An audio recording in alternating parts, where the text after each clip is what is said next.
Mix by AG recording studio.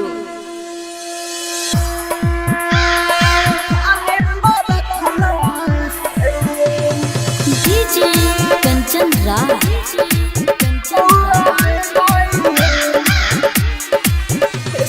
New चौक चौसीमा वैशाली। आप सुन रहे हैं एजी एंटरटेनमेंट की धमाकेदार प्रस्तुति।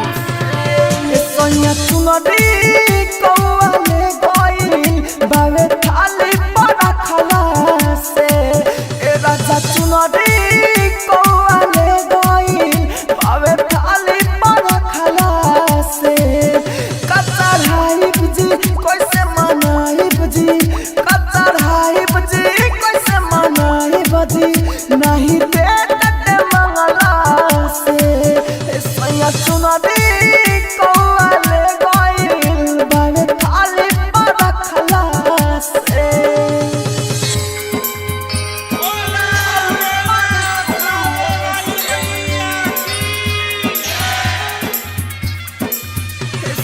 डीजे कंचन राज न्यू चौक चौसीमा वैशाली।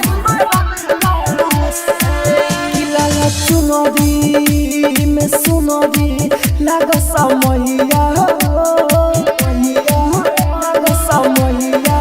जाई के दोसर लाई दीना मोर सैया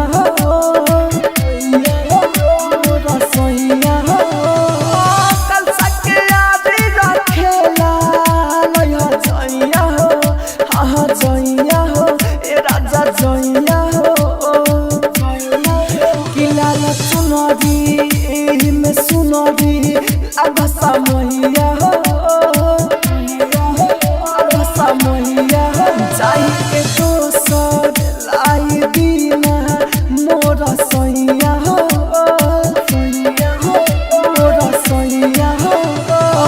कल सके याद रखेला लया जैया आह जैया हो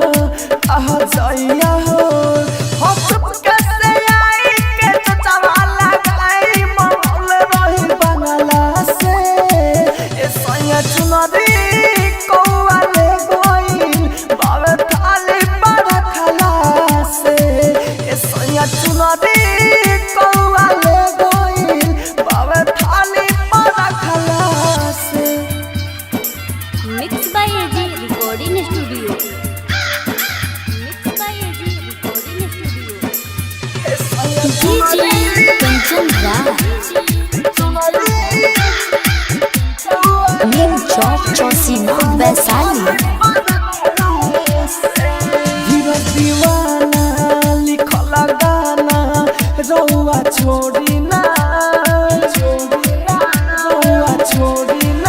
आइला नमी न कभी कमी नेहा जोड़ी ना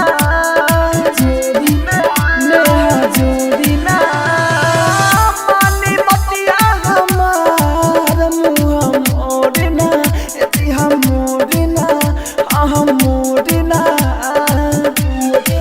धीरज दीवाना लिखल गाना रउआ छोड़ी ना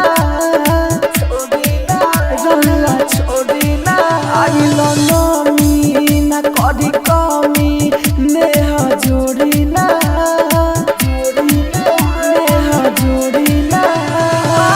मानी बतिया हमार मुँह मोड़ना राहुल राजधानी ले आइल गंगा पानी दीपक देखला सजंगला से सैया चुनरी कौआले गइल बावे थाली पर रखला से सैया चुनरी कौआले गइल बावे थाली पर रखला से। Mix by AG recording studio Roshanpur Sapaha.